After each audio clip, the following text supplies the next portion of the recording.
Did he rush that? Feels hasty. No, I understand what his point is. He wants to play rook. Oh, there's a checkmating idea there. Imagine being so good at chess that even when you demonstrate a deep tactical strategic idea all wrapped into one on the board, the chess commentators can't even fully keep up. That's what Marvelous Camembert did here. He's the world #1. Magnus Carlsen is the true name of the GOAT himself, and he was playing freestyle chess in the big fat losers bracket because he got knocked out of the big winners bracket. Levon Aronian versus Hans Niemann today, and therefore he's now playing Arjun Erigaisi. He's the world #5, playing black here, and they're vying for like the 3rd and 4th place soon. But anyway, let's dive in on this game. 10 minutes each. Magnus kicks off with this c-pawn, copied, and of course we note that the pieces are all jumbled up. This is the whole freestyle point. They didn't forget how to set the pieces up, and the arbiter let them get away with it. No, Magnus builds a banana hammock here. We're not going to linger too long in the opening because no one's got a clue what's going on, least of all the players. Now this pawn's attacked again, so Magnus decides to take. Pawn d5, Arjun erects that BBC or big black centre. Now knight to c3po, and the force is strong with this one. Magnus seeing the attack, and this is the kind of light squared play he's now going for in compensation for the black space gain. So bishop takes on b5 was played. The knight develops from the corner. Knight b7. Arjun winning the side quest of putting more than half his minor and major pieces on one file. He wins an oversized knight. This move looks weird, but no, it isn't a blunder. Don't forget about this little guy. Snipes out from the back rank, and bishop e7 develops. Both players castle, but no time for a quick king safety fist bump, exploding it out because they've set up a rook tangle here. The most overpowered formation in chess. Whole board starts shaking. Both players win themselves a day out at the tattoo parlour with Gukesh D and Vishy Sir. Who's getting a mushroom on their bottom? Now we see the knight drop back here. It opens the eyes of the bishop. Magnus loves a little pony manoeuvre. We know that. Bishop g5 though interrupts things. A little cog, a spanner in the works or something. So the rook now covers the knight a bit more. Knight d5 centralizing, and we just get a mini lift, breaking the pin, but Arjun's having none of it. He snipes with this guy from the side of the board, forcing b3 if you don't want to lose an exchange. Now this one drops back, but damage is done. Look at this juicy square here. That one's about to be dominated. Watch how the game unfolds. Magnus covers, but also counterattacks on this pawn, so defended. He double whammies the pawn, triple whammies you could even say. Covered for a 3rd time though, and a tempo picked up. Bishop dropping miserably back here. Dad's ashamed. I thought you'd left the house already. And now, how do we gain access to the square? It's the overpowered pawn f5. Game is hotting up. Because where does this knight go? You've got absolutely nowhere sensible, possible, legal, except here. But when you go there, not only do you leave the defense like that, but you cover the bishop. So of course, Arjun now hops forward with the stallion, spawning an overpowered seahorse, an octopus that Stoctopus can be proud of. There's only one response. Of course, it is rook takes on c3. You have to give that exchange. You could immediately recapture the pawn, but Magnus hopped first with the knight. We see bishop c6. Arguably, you want to capture the knight with that bishop because it's so strong, but then you leave white with the bishop pair. So instead, Arjun goes for the exchange of these ones. Now, how can it possibly be okay for white to just have a knight and a pawn for a rook? Well, we need to look at the structure. Magnus sets up a lovely little umbrella. Now we get bishop f6. We do see these bishops leaving the board here, and queen e5 even offers an exchange because there are no open files for these rooks to work with, right? There's a half open file here, half open file here, but they thrive in open positions, same as the bishops. That's how the knight is fighting against the rook, and it's on an outpost, of course. Impossible to be attacked and kicked. Fascinating struggle. The tension remains now between these two ladies. Pawn h6, met by h4. No expansion for you, sir. Now the rook lifts, and after h5, going to clamp town, queen d4, offering a further exchange of the ladies, but in a different way. We see Magnus play one of the most beautiful, aesthetically pleasing moves we've seen all tournament. Can you guess it?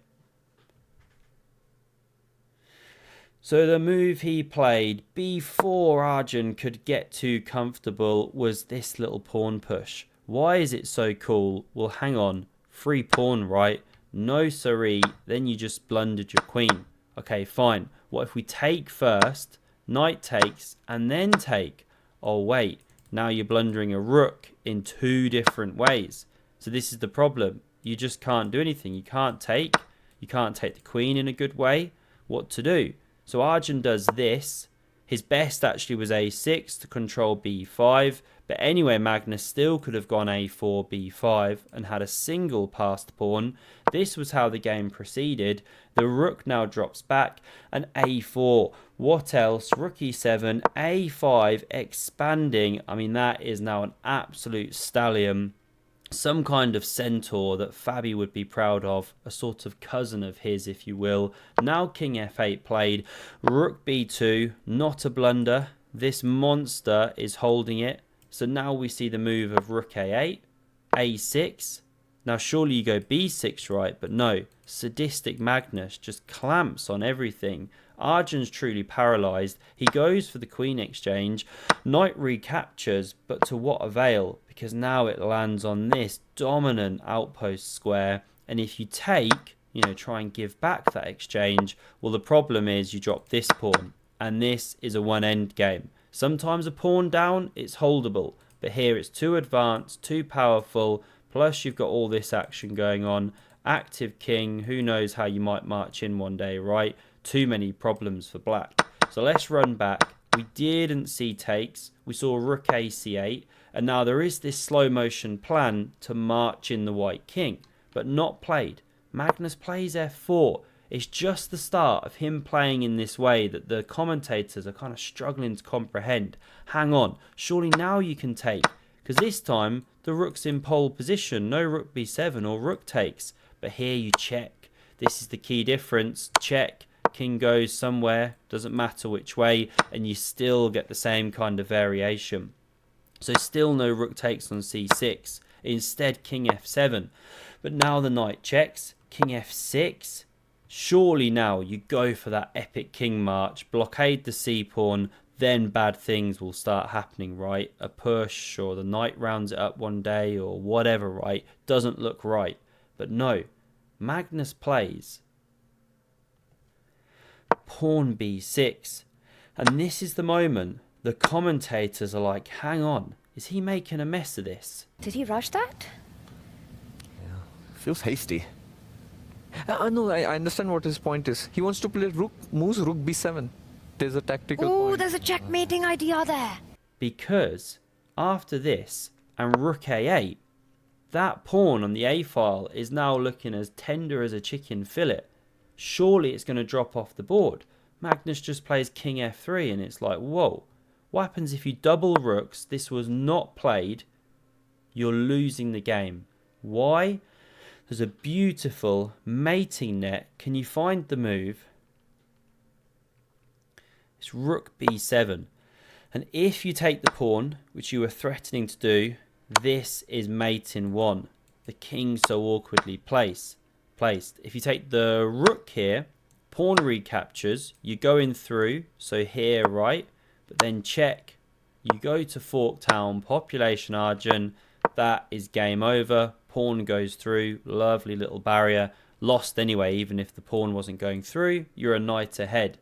So this is the really, really nice point. It's why Arjun can't bring the rook here. So instead, he drops back with the king. But now he's just absolutely paralysed. Magnus expanding, grinding like a grandma here.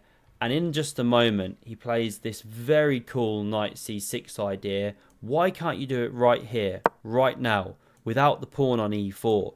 Well, this time, you can play g6 and you sort of break out somehow. This is how the game could proceed. Black's actually okay. Some lines opening for the rooks. The king's not in a mating net. You're hanging on. It's a game. But after king f6, Magnus didn't play this, but he will later. That's why I'm showing it. He plays this instead. And now rook a7. How are you making progress, Magnus? Because the rook drops back. He cranks on with e4. Now we get king e7, king f3. The king dives back into the mating net.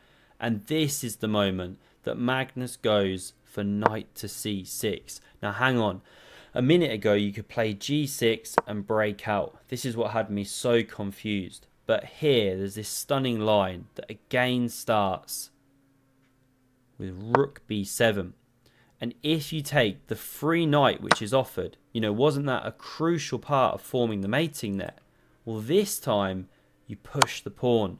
King can't step back, can't step anywhere except here, and that's a mate. Using the power of the king and the pawns and the black pawns, what a line. Magnus seeing this stuff. Deep, deep chess ideas. Let's run back. The knight wasn't touched, g6 wasn't played. Instead, we saw rook d7, seeing the ideas. So now we get rook b7. Rook takes on d3 check. The king steps in, and black is just in this mating net that cannot be avoided.